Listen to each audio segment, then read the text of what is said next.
जय हिंद मित्रों।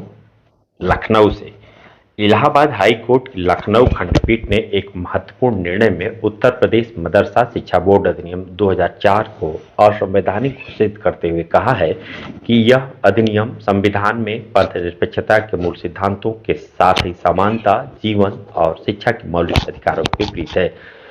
दैनिक जागरण का सवाल, आइए जानते हैं विस्तार से। कोर्ट ने इस अधिनियम को यूनिवर्सिटी ग्रांट कमीशन एक्ट की धारा 22 के भी विरुद्ध पाया है और सरकार को आदेश दिया है कि मदरसों में पढ़ने वाले छात्रों को विभिन्न बोर्ड के नियमित स्कूलों में समायोजित किया जाए। अधिनियम समाप्त होने के बाद बड़ी संख्या में मदरसों में पढ़ने वाले छात्र प्रभावित होंगे, लिहाजा राज्य पर्याप्त संख्या में सीटें बढ़ाए और आवश्यकता हो तो नए विद्यालयों की स्थापना करे। यह निर्णय जस्टिस विवेक चौधरी और जस्टिस सुभाष विद्यार्थी की पीठ ने अंशुमान सिंह राठौर की याचिका पर पारित किया। याचिका के साथ कोर्ट ने एकल पीठों द्वारा भेजी गई उन याचिकाओं पर भी सुनवाई की जिसमें मदरसा बोर्ड अधिनियम की संवैधानिकता पर प्रश्न उठाते हुए बड़ी बेंच को मामले भेजे गए थे। याचिकाओं पर कोर्ट ने 8 फरवरी 2024 को अपना निर्णय सुरक्षित कर लिया था।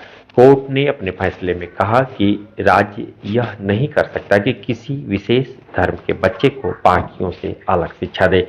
धार्मिक आधार पर समाज को बांटने वाली राज्य की नीति संवैधानिक सिद्धांतों के विपरीत होती है। सरकार यह सुनिश्चित करे कि 6 से 14 वर्ष का कोई बच्चा मान्यता प्राप्त विद्यालयों में दाखिले से न छूट जाए। याचिका में कहा गया है कि मदरसा अधिनियम में यह स्पष्ट ही नहीं है कि एक विशेष धर्म की शिक्षा के लिए अलग से सरकारी बोर्ड बनाने की आवश्यकता क्यों पड़ी। राज्य सरकार और मदरसा बोर्ड की ओर से दलील दी गई कि सरकार को पारंपरिक शिक्षा प्रदान करने के लिए नियम बनाने की शक्ति है। इस पर न्यायालय ने कहा कि सरकार के पास यह शक्ति जरूर है, लेकिन दी जाने वाली पारंपरिक शिक्षा पथनिरपेक्ष प्रकृति की होनी चाहिए। सरकार के पास ऐसी कोई शक्ति नहीं है जिसके तहत वह धार्मिक शिक्षा के लिए बोर्ड का गठन कर दे। न्यायालय द्वारा नियुक्त न्यायमित्र ने भी दलील दी कि शिक्षा के अधिकार के तहत सरकार 6 से 14 वर्ष के बच्चों को ऐसी शिक्षा दे सकती है जो यूनिवर्सल हो, न कि धर्म विशेष से संबंधित। मुख्य याचिका के विरुद्ध कुछ मदरसों के शिक्षक और कर्मचारी संगठन ने हस्तक्षेप प्रार्थना पत्र दाखिल किया था। सुनवाई के दौरान अपर महाधिवक्ता अनिल प्रताप सिंह और न्याय मित्र गौरव मेहरोत्रा ने पक्ष रखा। मदरसा शिक्षा का यह अधिनियम वर्ष 2004 में मुलायम सिंह यादव की सरकार में बना था। यह ऐसा कानून है जिससे प्रदेश के मदरसों का संचालन होता है। मानक पूरा करने वाले मदरसों को मदरसा बोर्ड मान्यता देता है। बोर्ड मदरसों को पाठ्यक्रम, शिक्षण सामग्री और शिक्षकों के प्रशिक्षण के लिए भी दिशा निर्देश प्रदान करता है। प्रदेश में इस समय प्राइमरी और जूनियर स्तर के 11,057, हाई स्कूल स्तर के 4,394, सरकार से अनुदान पाने वाले 560 मदरसे हैं।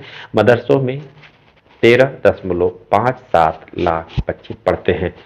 उत्तर प्रदेश मदरसा बोर्ड के चेयरमैन डॉक्टर इफ्तिकार अहमद जावेद ने उत्तर प्रदेश मदरसा शिक्षा बोर्ड अधिनियम 2004 को असंवैधानिक घोषित किए जाने से हाई कोर्ट के निर्णय पर आश्चर्य जताया है। उन्होंने कहा कि यह निर्णय बहुत बड़ा है, इसकी सरकार समीक्षा करेगी।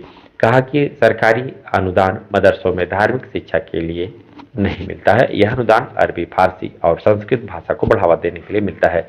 यही वजह है कि संस्कृत और अरबी फारसी बोर्ड सरकार ने बनाया है। दोनों बोर्ड अपना काम कर रहे हैं।